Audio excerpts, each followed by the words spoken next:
Activision Blizzard shareholders call for CEO Bobby Kotick to resign. Well, we're going to be talking about all that and much more on this episode of the Miami Geeks. Stay tuned.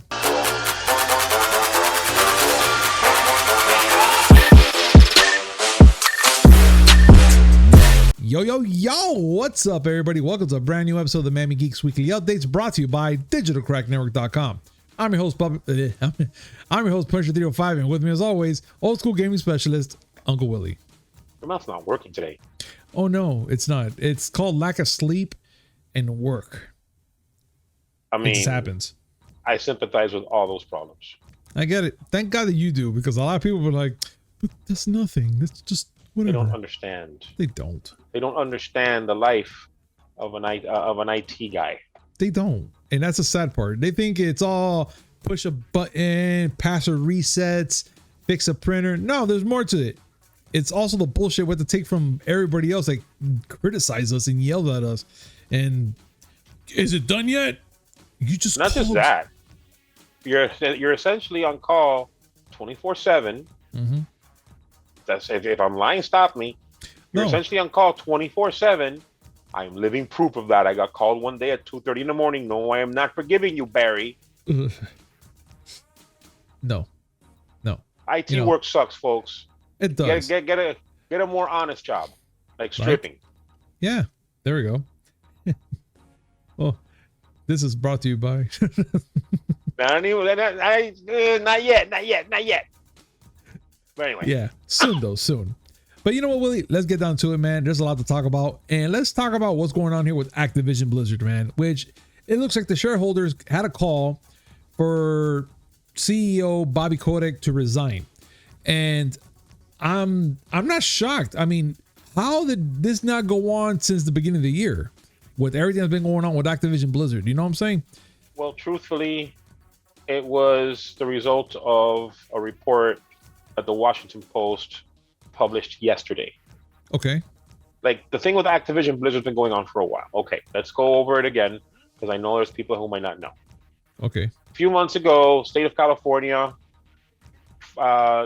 sued Activision Blizzard King because after a 2-year investigation, they found a pattern of pretty much bad behavior. Not, discrimination against minorities and women, a lot of sexual harassment claims, a lot of abuse claims, like the whole nine. Yeah. Okay. Since then, there's been a back and forth. People have been let go. Other people have been criticized for not letting go of other people. During all this, Bobby Kotick, I don't know if it's pronounced Kotick or Kotick. I don't care. You pronounce it one way, I pronounce it the other. That way, we can both be wrong. He was largely, not completely blameless, but there was no direct evidence pointing to the fact that, hey, he's the one that knew about it and he did nothing about it.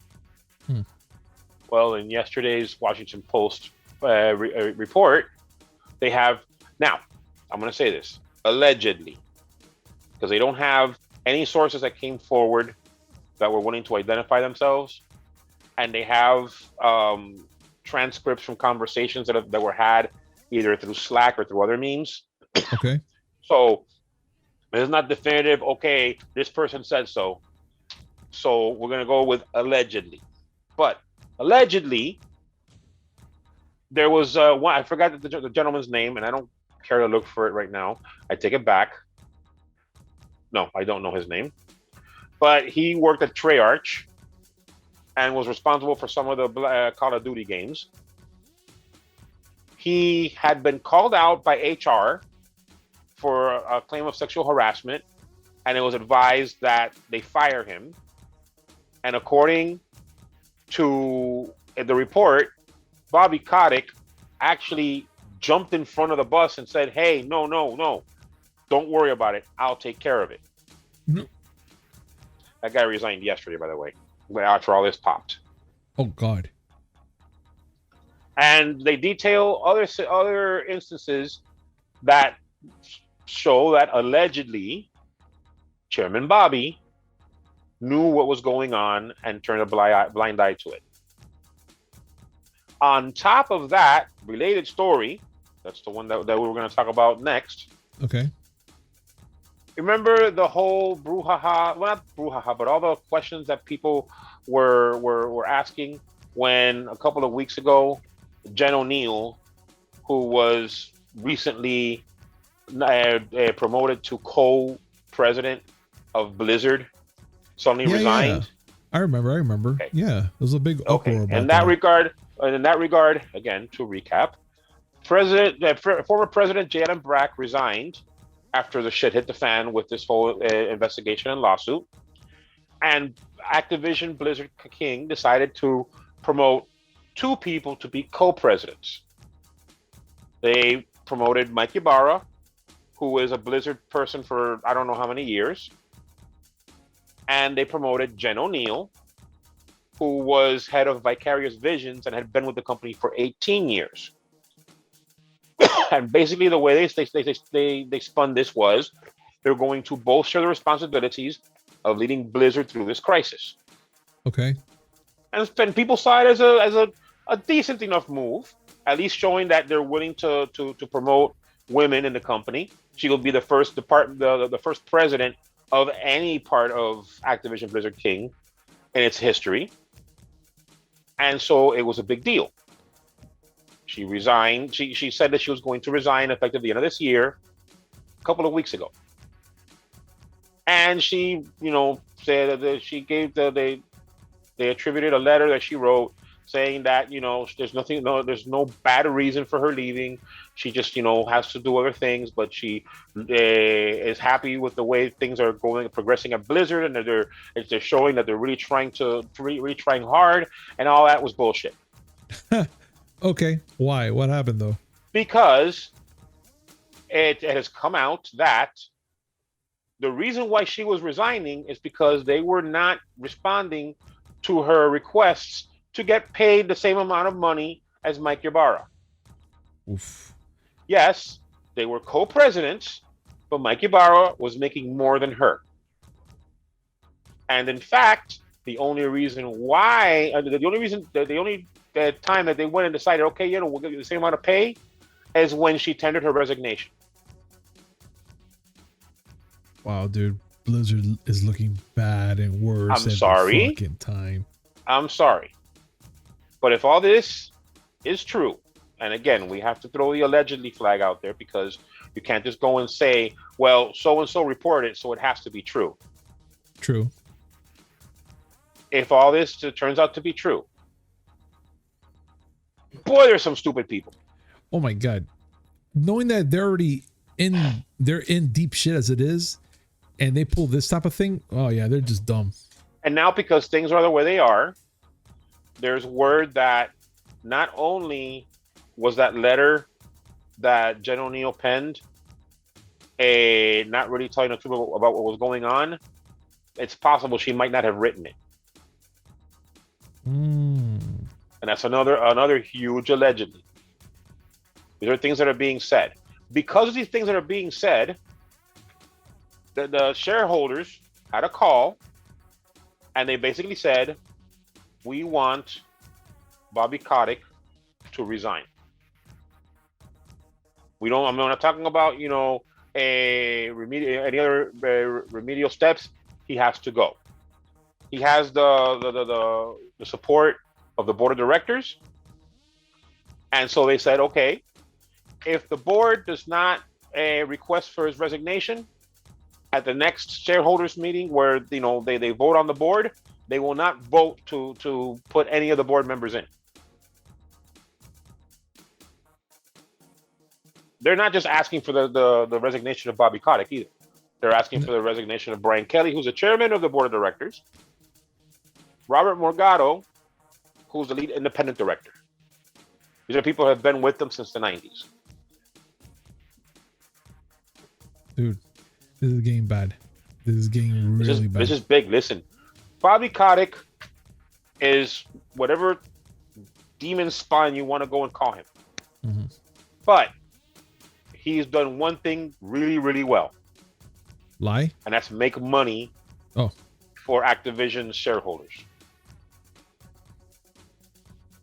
He has quadrupled the value of Activision. I'm roughly estimating that, but he has vastly increased the value of Activision Blizzard King. And for the shareholders, the people who he has made money for, to turn around and say, yeah, but you gotta go. That should tell you how bad of a look all this is. Yeah, it's horrible, dude. And I'm kind of curious to know what our viewers think about this. Please comment down below. Let us know your thoughts. And doesn't Bobby Kotick have a face that you just want to punch? I mean, please comment down below. Let me know, because that face there, I just really want to punch him. All things being said, he does have a punchable face. Yes, he does. But that's my opinion. And well, actually our opinion, but what's yours? So comment down below, let us know your thoughts, and let's have a conversation about this. Now, let's continue on, Willie, which Sonic the Hedgehog is going into Monster Hunter Rise on November 26th. Confounds me. What? Okay, look, I've heard that they had a couple times, they had a couple little cameo characters just kind of like pop in. I just didn't expect there to be one. Sonic will be one of them. But wait. Idea. For those of you who are thinking that Sonic is just going to go run around and you get to hit him on the head with a sword, it's not the case. As part of the collaboration between Sega and Capcom, there will be Sonic armor for players. There will be a Sonic costume for the player's Palico. The Palico is like an anthropomorphic cat as your sidekick. And a Tails costume for your Palamute, which is your mount. Look. So imagine playing a game where you're fighting huge monsters, all right? Like these things are enormous, and you ride into battle at the speed of sound. Will one of your attacks be gotta go fast and he just jumps? One of your attacks will be embarrassment. Oh, hit points -10 and strength -15 because the monster will be laughing at you. Will he die? But if it lasts more than 2 minutes, then it gets a debuff of -15 endurance. Oh, that's horrible. That is bad. This is what happens when you play D&D for too long, ladies and gentlemen. I mean, living proof right here. Right here. What do you think? Look. Oh, no. I think this is just silly. That's all I gotta tell you. Like, again, I never played a Monster Hunter game or nothing like that.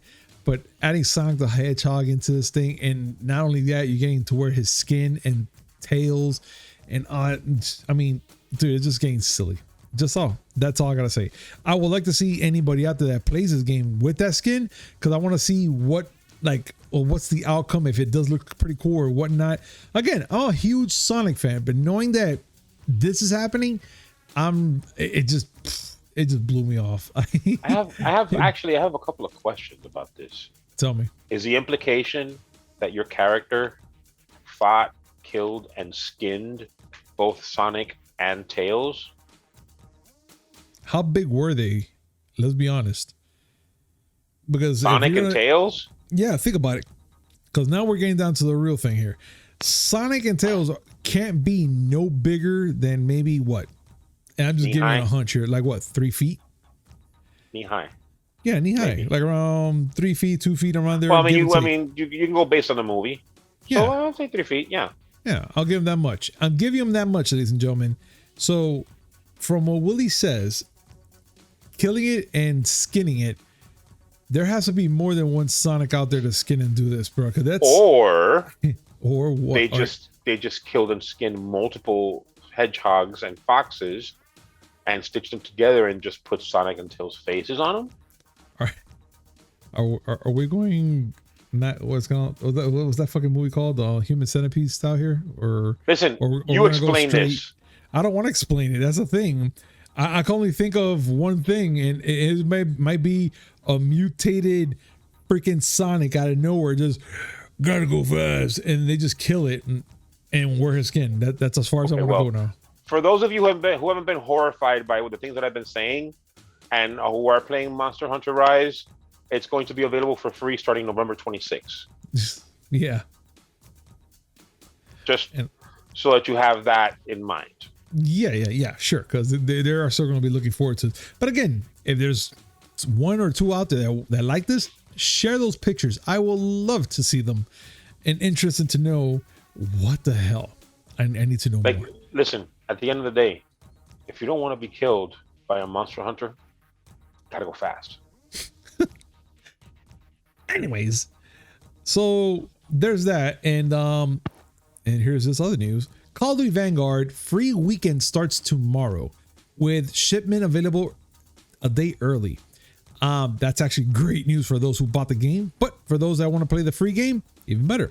Call of Duty Vanguard free weekend kicks off tomorrow with a one mode available from today.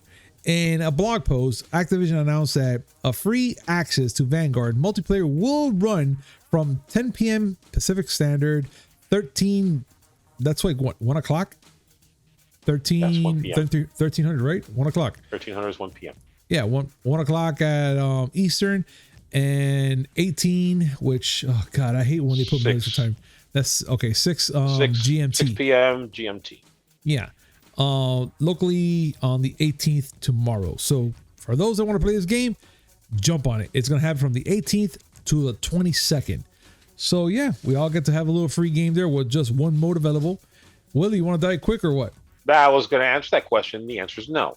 But I will say one thing I forgot to mention. Yes. That we forgot to add to this script, but it had happened in between the last script and this one. Okay. Halo multiplayer is free too. Oh, okay.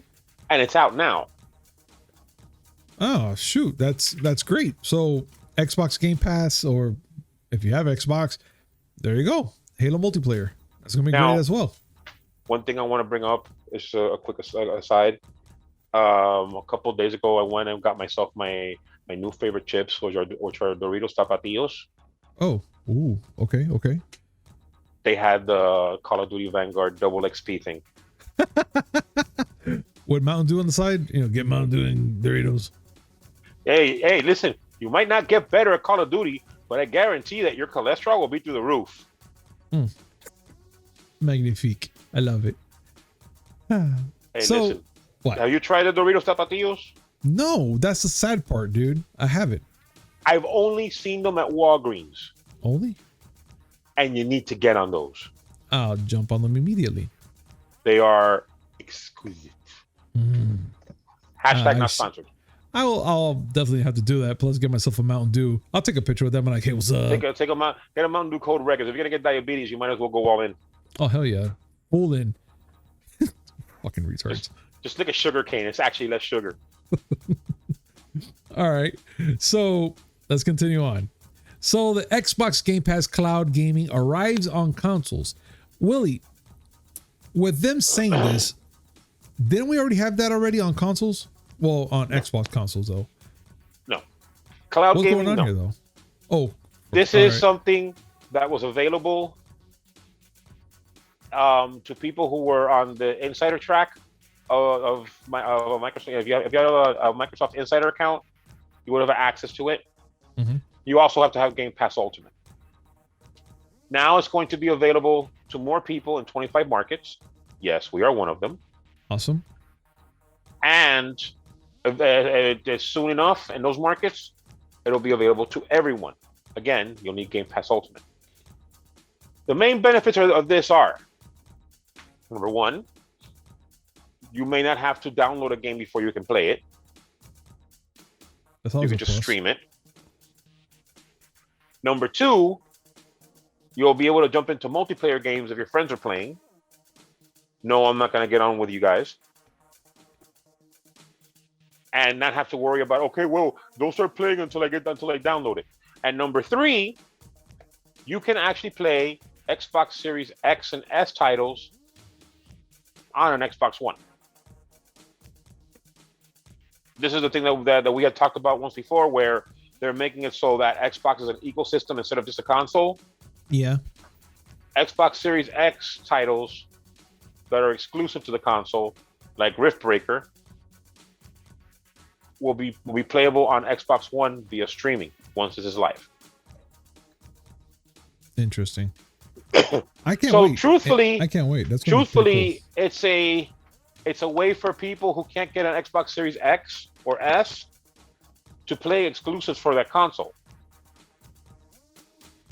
Something that, if you think about it, you have a PS4 and you want to play Final Fantasy VII Remake Intergrade. Mm-hmm. Well, sucks to be you. Whether it's viable or not, I don't know. Because remember that this brings back Ghosts of Stadia. You're streaming a game. Yeah, it's not good. But at least you don't have to pay full price for it ahead of time. No, absolutely not. You know, and it's been a while that I even thought about this, but the Xbox what's not Xbox? Well, yeah, the Xbox Game Pass Ultimate, it's not so bad. I mean, for what you're paying for and for what you're going to be getting, it's not bad at all. I'm just waiting to see when I can get the whole year subscription, or maybe even 2 years, on a good price and have it so I can, of course, not only just for me, for my nephew as well, where they can play all the games they want to play, but also to get early access to certain games, play it, and also share it with everybody here on YouTube and our fans and whatnot, because that'll be just delightful. Say whatever you want about how Xbox is handling things like games with gold and stuff like that, and how they're handling exclusives. But I fire up my Xbox One, and I have access to Forza Horizon 5. Yeah, awesome. Cool, good game, by the way. I freaking right now you buy.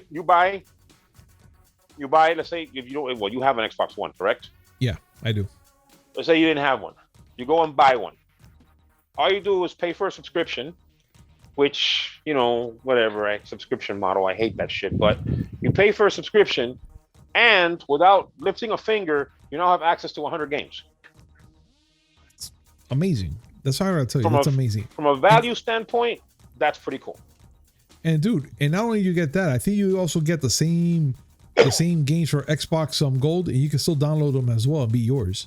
Oh yeah, no, you still get games with gold. Yeah. Which I'm not terribly against games with gold, because they do bring up some cool older games. Yeah.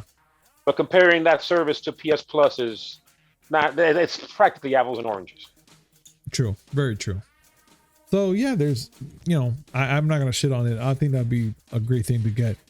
But there's something I want to talk about, Willie, and it's about this specific game, which it's been a while we talk about it. And it's a controversial Iraq game called 6 Days in Fallujah. Fallujah? Okay. Yes. 6 Days in Fallujah. Delayed until 2022. It's been in development for a long time. A lot of controversial things about what's going on in the Middle East and a bunch of other things there. We talked about this, and it looks like they had a target release date for 2021, but it's been held back to 2022. Now, Willie, what's going on here? Why is it being delayed for a full year, or at least to next year? Because we didn't really say what month. It's been delayed because of how controversial the entire premise is. This is a game that started being talked about in 2009. Back then, the developer was Atomic Games. I think it still is. Yes, it is. Konami was originally going to publish it, but they backed out because people started, there was some huge backlash to this. I'll explain why in a minute. They were okay. Atomic Games tried to get funding on their own, couldn't. They shut down in 2011, but a group of people that used to be in Atomic and Bungie decided to revive it, and it was supposed to come out this year. The reason why it's getting so much flack is because 6 Days in Fallujah is supposed to be a retelling of what happened in Fallujah from the perspective of American soldiers who were fighting it. Got it. Okay. Problems are twofold. One, again, demonizing Muslims. They're demonizing, people from Iraq who are Islamic, which of course is pissing them off, and they're calling for the game to not be released. Yeah.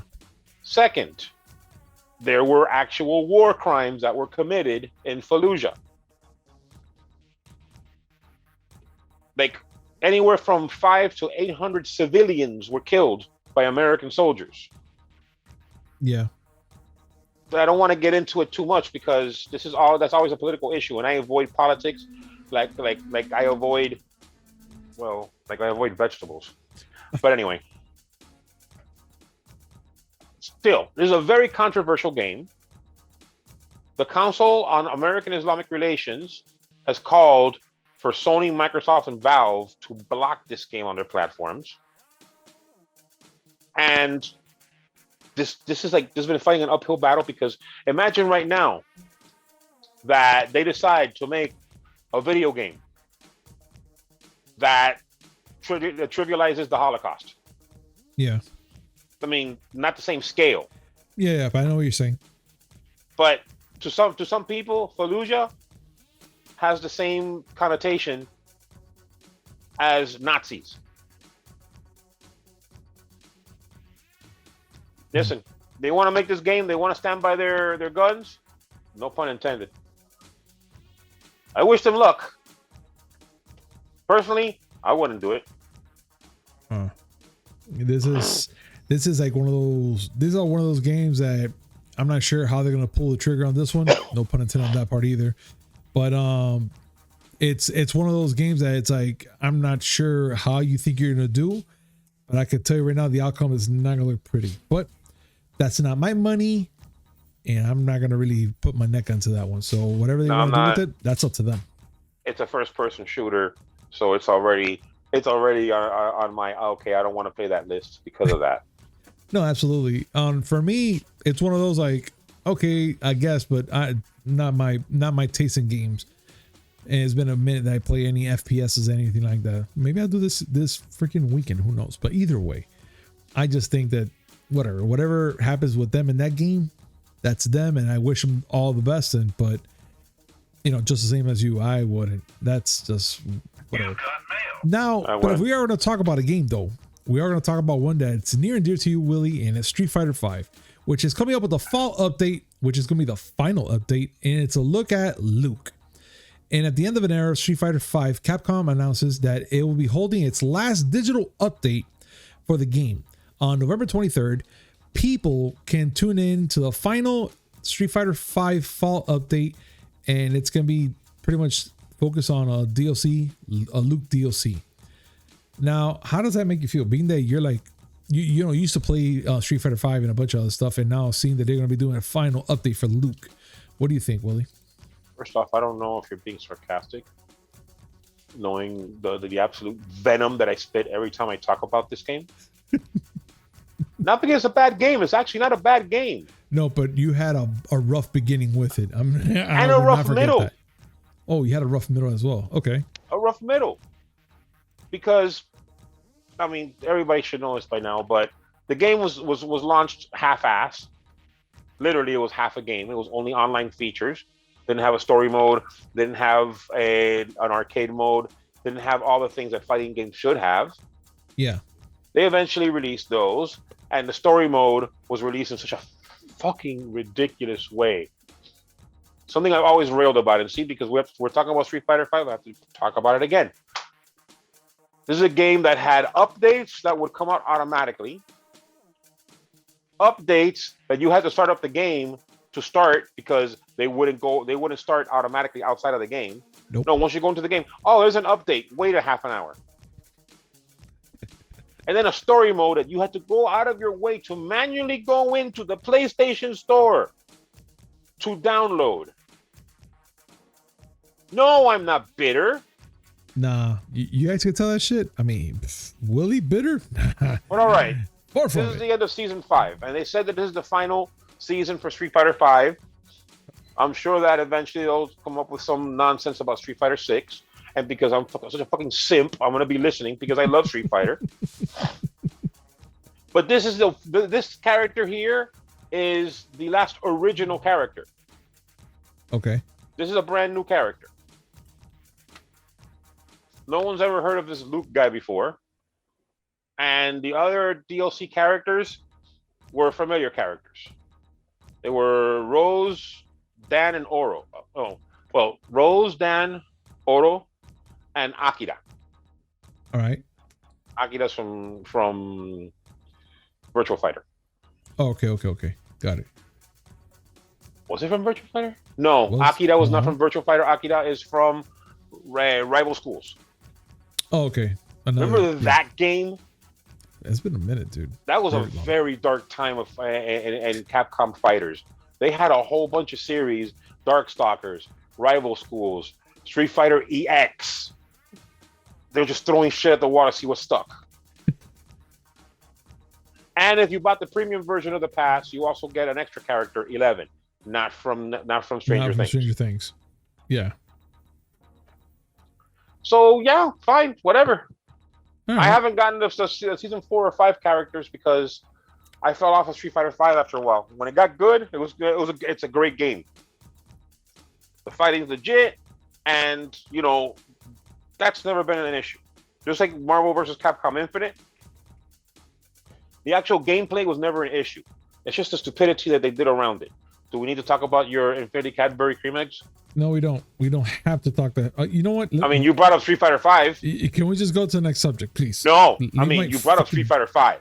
Look, I brought it up because it's part of our shit. What we talk about the collector's edition of Marvel vs. Capcom Infinite, because along with all the things that you get some really nicely detailed figures. Which that is true. That is very nice. They gave what looked like to be 6 Infinity Gems. Yeah, which I was hoping to be gems, but no, they give me. No, eggs. They look like Cadbury cream eggs, colored Cadbury cream eggs. They look like something straight out of Easter. I looked at it and I was like, "What is this shit?" If you wield all 6 and snap your fingers, it becomes Easter. Oh, Easter! All right, I was going to go for an omelet because why not? It was the saddest thing because you're destructive and all you're thinking about is the fact that you can crack the eggs and make food. Yeah, I mean, doesn't everybody? Dude, look, seriously. The fact that they put the advertisement out and I'm still like, oh my God, this is so awesome. You kept telling me, you should kind of wait till it comes out. I'm like, no, I want to get this. This is so dope. And then when you get the thing is a huge box, big freaking box for everything you're getting. You're like, oh man, this is going to be amazing.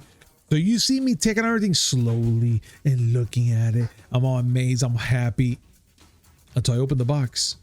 I open the freaking boxes, freaking eggs. That's what it looks like. They're literally Easter eggs, and they're not removable. No, you can't even take it out. And the light, it just dims, turns off, dims, turned off, and that's it. It's only a little light pattern with freaking a couple 2 AA batteries, I think it is. And yeah, no, I'm not mad about that. If you put your ear right to one of the Cadbury cream eggs, you hear very, very, very softly. I didn't see that one coming. For some reason, I thought that's what I'm here for. That's what I'm here for. Man, but all right, look, we already got both our hate on this. Let's talk about what we did yesterday and what's going on here, Willie. So far, yesterday, we got the full trailer for the latest Spider-Man movie, and it's the final one.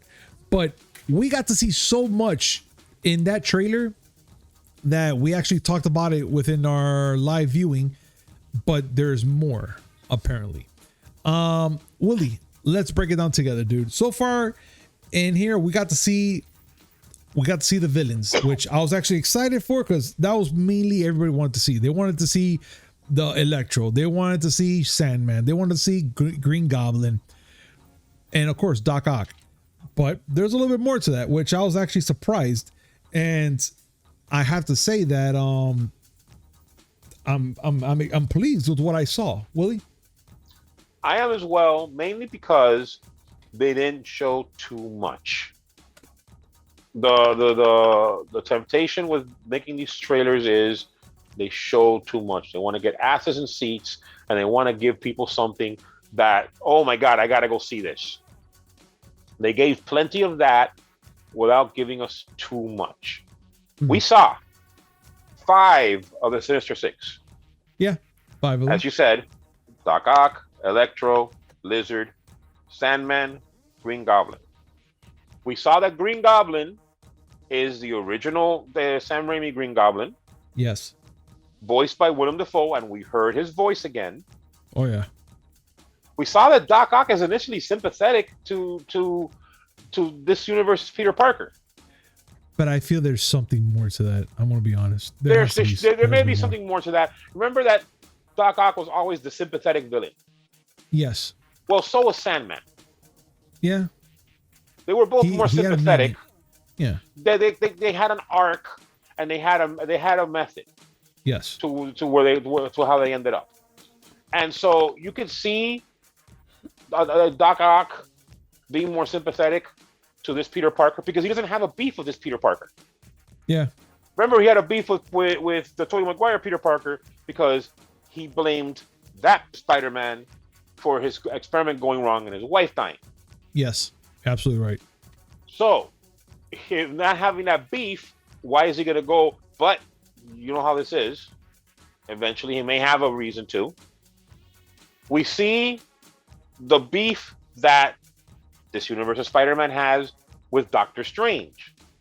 Oh yeah. It's essentially a thing of, well, you know, Spidey, this is your fault. And if these people can't stay here, they got to go. And Peter kind of like feeling guilty. Right. And basically going against Doctor Strange on this one.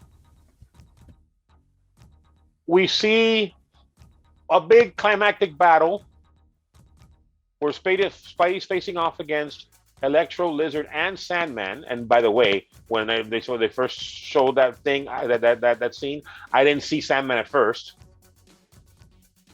I saw him. I was too concentrated on Electro. I didn't see Sandman. Electro look awesome. After we went back and looked at it again, that's when I saw Sandman. Oh shit, that's Sandman's face. Now, here's where all the speculations. Okay, ladies and gentlemen, this is the part where you go and you grab your tinfoil hats. Yep. Because we're definitely going into conspiracy theory territory now. There was a trailer that released in Brazil that was shorter, was cut differently, but shows a little more of that climactic battle. You want to talk about that? Dude, absolutely. And from what we saw when we did the live viewing, there was a piece of the fight that we did not see. And I was kind of wondering because a lot of people been posting on IG, Facebook, and all these places about one specific part of the fight where you see the Lizard leaping forward and all of a sudden he jerks back like if he got hit by something, an invisible wall.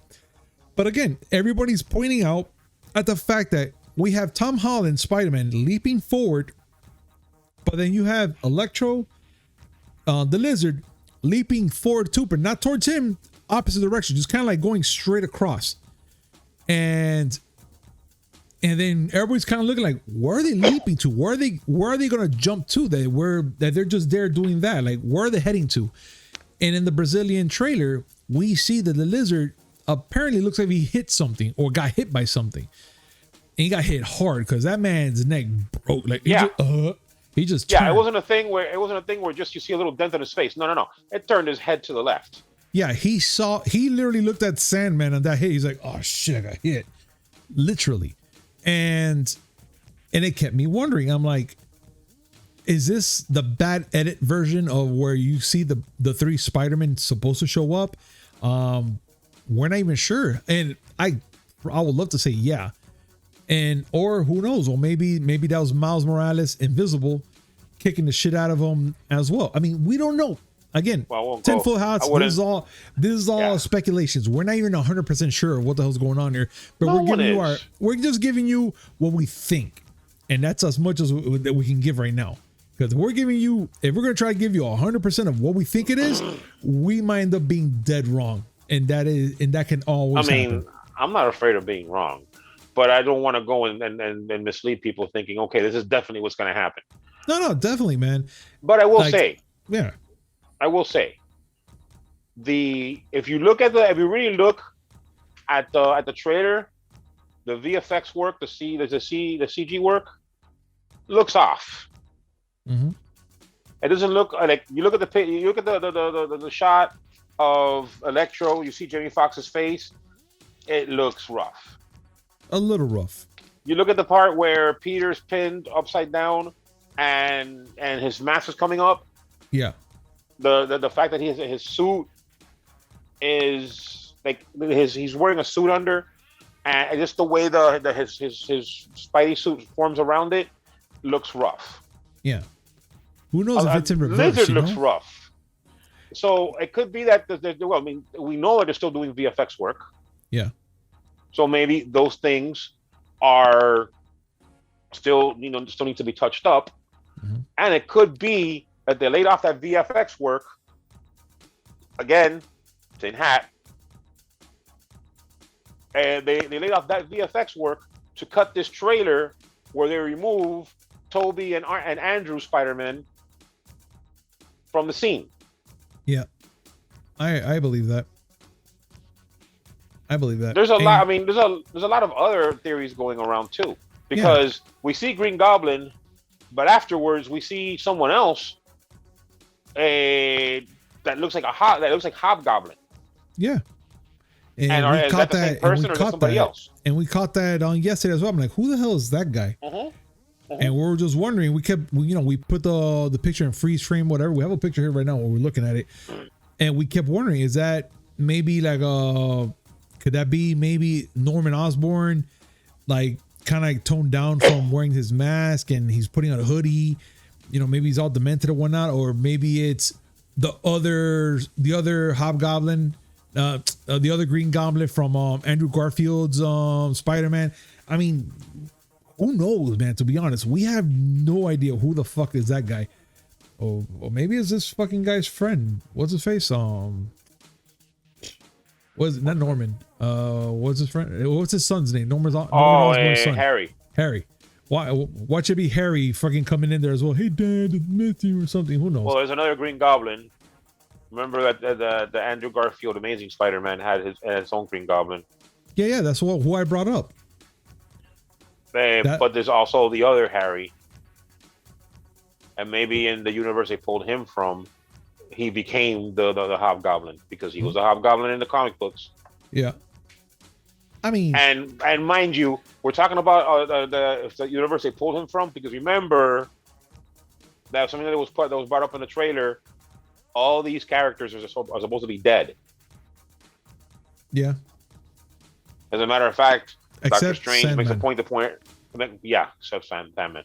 But Doctor Strange makes a point of mentioning, and then in their universes, they all die at your hands. I don't know. December 17th, can you be here already, please? November 29th can't be here early enough. Yeah. That's when the tickets go on sale. Oh, fuck that. I'm buying my tickets ASAP. I love how they call it. I love how they call it Spider Monday. Spider Monday. All right. But for sure, I'm getting those tickets. No, I gotta go. I already have my date lined up. It's gonna happen. Mm-hmm. Definitely, it's gonna go down, son. But for anybody that saw the trailer, let us know your thoughts. What do you guys think? Or tell us what you think is going to happen in Spider-Man. What are your assumptions and thoughts that could be happening in that final fight, where it looks like it's the Statue of Liberty getting a cap shield in honor of Captain America? So I don't know. Let us know what you guys think about that, and let's continue on. Which the Matrix Resurrection gets a new poster. And it looks pretty. To be honest, I thought it was fake. Did you see that? Did you see the poster, Willie? I saw the poster, yes, but I saw that it was from the official Twitter account. So okay, I'm like, all right. I didn't believe it at first. I looked at it. I'm like, this looks kind of like made up. It doesn't even look real. But yeah, so in less than a little more than a month that we need now, because in December 22nd is when it comes out. They already gave us the first freaking poster, which I'm showing up here, of the Matrix, and I really thought that it was a fake poster. Willie, being that they're giving the green light for this movie that's going to be coming out soon in theaters and HBO and all that good shit. What are your thoughts about this, dude? How do you feel? I cannot shake the feeling that I'm looking at John Wick. John Wick with a beard, because John Wick has a beard in this, but he looks more rugged. I don't know. Like the Keanu has been in so many big properties, like, you know, that he's the face of the property. Mm-hmm. It's at some point it's like, you know, the fuck am I looking at?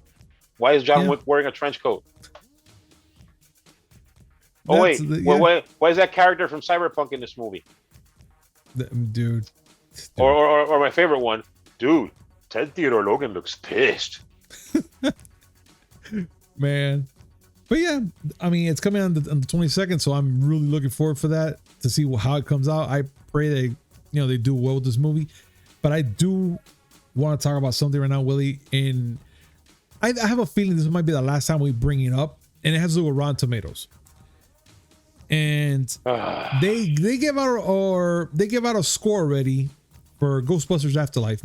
Mind you, this movie's not coming out till tomorrow night, and they already have it up, and they're already comparing this reboot is as worse as 2016 is worse, right?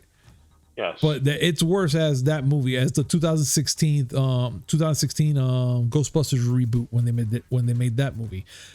And I gotta tell you this honestly, like, honest to God, dude, I can give 3 flying fucks about what Rotten Tomatoes says anymore. I personally think that Rotten Tomatoes is just garbage already. Like their scores don't even fucking matter. There was at one point at someone's life that Rotten Tomatoes meant something, but it's just freaking garbage. And they're giving it this score now that they're trying to say that it's worse than fucking Ghostbusters 2016. It's 2016? Yeah, 2016 one. Which that movie was, again, I'm gonna be very honest, that movie, it wasn't bad, but it wasn't good either. You know, I watched it and I just didn't feel for that movie. I was like, this is garbage, whatever. I don't care about it. So there's that. And right now, checking out Rotten Tomatoes right now, the tomato meter is on a 67 right now. And there's only 93 reviewers. But again, this movie's not coming out till tomorrow, so the audience score is not even there yet. I'm pretty sure that once the audience see this fucking movie, it's gonna zoom it right up again anyways. But why does anybody care about what Rotten Tomatoes have to say? Willie? Unfortunately, a lot of people do. First off, let's go with this. The Rotten Tomatoes has 2 different scores. They have a critic score and they have an audience score. Yeah. The critic score is the one that's being scrutinized now. At the time of the writing of the article that we're talking about, there were only 73 reviews and they had it at a 68% rating.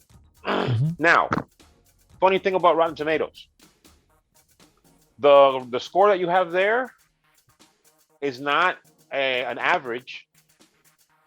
I don't know if you know that. Is that it's not an average of all the reviewer scores. No. Oh, okay.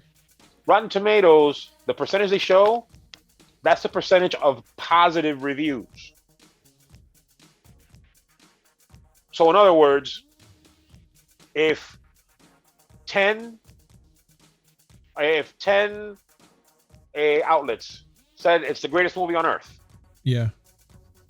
Right? But only 2 say it's absolute trash. Well, what's the percentage of 10? I don't know why I do this to myself. 5/6, which is, oh fuck. Now I gotta bring up the calculator because I'm doing math here. I hurt myself. Yeah, so 10 reviewers said it was great, but 12 said that it was. 2 said it was, but 2 said it was garbage. No matter how great the movie is, it's only 83%. I don't get it, dude. If half of the reviews are positive and half of them are negative, no matter how good the movie is, 50%. That's There's one here from The Guardian. Peter Bradshaw. He just pretty much called it a garbage. He says the keynote is vanilla blandness for this movie. Okay. And you know what? Maybe for him it was. But that doesn't mean that it's going to be bad for people who are watching it. I always said it. Watch the movie yourselves and form your own opinion. Definitely. Don't go and decide a movie if a movie is good or bad by what critics say. But I'm 100% okay with never mentioning a Rotten Tomato score again. Oh no, I'm more than happy about that, to be honest. I think the Rotten Tomato score is just pure garbage, in my opinion. I think that they need to be brought up in this case because, so you can understand that the tomato meter is not a good indicator of whether or not you're going to like a movie. Yeah, because if you're going to go based upon a tomato meter to say, oh, I'm going to watch this movie, and you watch that freak, like, let's say, for instance, you're hyped to go see this movie. And you're like, oh man, I can't wait to see this movie. La la la la. All this. You see a tomato meter and it's giving you like a bad score. And you'll be like, well, I guess I'm not gonna watch this fucking movie because the tomato meter says it's bad. It's horrible. It's just, how can I say it? It's just, if you're gonna be basing your opinions on a tomato score for a movie that you really want to see, but you don't want to see it because you see it says it's bad, that's horrible. I mean, what if you're missing out on a good movie? What if, there's a lot to it that you're not even really sure what you're missing out on. What if it's a worst piece of shit movie, but it's hilarious because you want to talk about how bad that movie is, or it's the best fucking movie out there and you need to express yourself. That's why I personally believe on what we usually do is opinion based. I let you know, or Willie will let you know, what are our thoughts on this movie as an opinion for us. As, let's say, an average Joe Schmo or a comic book reader or an emotional person, anything. Just be like, for an emotional person that I am, I think that this movie is actually pretty good. I don't know if kids should watch it, but if, that's only my opinion or whatever the case is you want to say. You know what I'm saying? This is just an example. But again, that's just us. We're not here to tell you what you need to watch or not need to watch. That's up to you. I'm just of the opinion that the tomato meter, a Rotten Tomato score should be taken as, just one metric. All right, so critics didn't like it, but that's why they have two scores. What did the audience think? Yeah. And now after that, you go and you fish around and see, because sometimes you'll find people who review movies that kind of gravitate to the kind of movies that you like. True. Okay, and maybe you want to go and you listen to them, and they'll tell you something that might resonate more for you. Absolutely. But just because it has an arbitrary number on a website doesn't mean that you should just ignore the movie. Exactly. Listen, Eternals got ranked on harder by the reviewers. But the audience loved it. People still went and got. I mean, love maybe is a little rough, but people liked it. There we go. That's a perfect word. Thank you. People liked it, and it's made its money. Whatever. It's a Marvel movie. Probably was going to make its money by default because it's in the MCU. Which one day we're going to have to come across a movie that you're going to have to argue and say, fuck it, that's not good. Apparently, we're gonna run across one of those movies one day. Well, we already have. Like, for me, it's Thor: The Dark World. I can't argue with that. I can't. Thor: The Dark World was bad. It was just boring. Everyone also points to Iron Man 2, but I like Iron Man 2. Oh, I just don't like. I don't like Whiplash. I don't like the whole Whiplash story. I felt Whiplash was a weak character to have in this movie. I would love to see more of Whiplash in my opinion. But a movie that has the charisma of Robert Downey Jr. and Don Cheadle can't be all that bad. No, I can't disagree with you more. But it is what it is. No, dude. I just know that I'm not gonna go in and I'm not gonna go and lose my mind because they're saying that this one that the critics say this one is worse than Ghostbusters 2016, which like he said, like Punisher said, wasn't a bad movie. It wasn't. It was just not a good movie to watch. Like, it wasn't bad to be like, oh fuck this movie, It wasn't. No. Some of the jokes really fell. Some of the parts of the movie you're kind of like, okay, I guess this is their origin story. So you're just kind of trying to ride with it. Again, I'm trying to not think about the original Ghostbusters, but when you're looking at this movie and you see that they bring up certain of the characters in this movie, you're like, oh shit, they're bringing out freaking totally Dan Aykroyd and a bunch of other totally characters. Different roles. Yeah, Totally and then you're roles. like, yeah, and then you're kind of excited. But then when you're looking at the movie, the acting, the way they carry themselves, you're like, okay, it's not a bad movie, but it's kind of falling a little bit, like to a point where you're like, I could just watch it once and just be like, all right, I'm done, and not care about it ever again. You know, until they probably put it on a Sunday flick on TV and it's playing. You're like, oh, well, I guess I have nothing else to watch. I guess I'll play this one, which is highly doubtful with everything that's been playing everywhere that you can see anything. But listen, I have I have an overflow of things to watch that I have not watched yet. Mm-hmm. I don't know if you saw, Hulu brought out Marvel's Hit Monkey. Oh, I have to watch that. Hit Monkey. Like, it's not a big deal. But still, it's a Hit Monkey. Really? Hit Monkey has his own series? Oh. I gotta see this. I gotta see fucking Hit Monkey. That sounds awesome in any way possible. Yeah. And an obscure character. Yeah. I never actually saw MODOK either. No, I haven't really even saw that as well. But I heard news that Jim Carrey is being casted to play MODOK.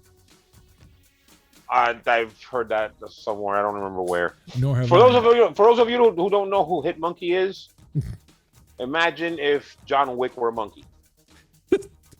That is literally what Hit Monkey is.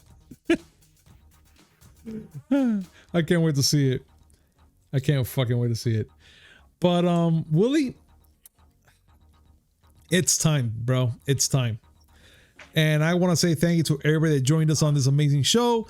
And as always, like, comment, subscribe, hit that notification button just to know when comes amazing news, which is 3 times a week. Mondays, Wednesday, and Friday, and a little something in between. And I'm looking forward for Friday because that's when we all get together and just hang out and talk. Just listen. These are my therapy sessions. I've told you this.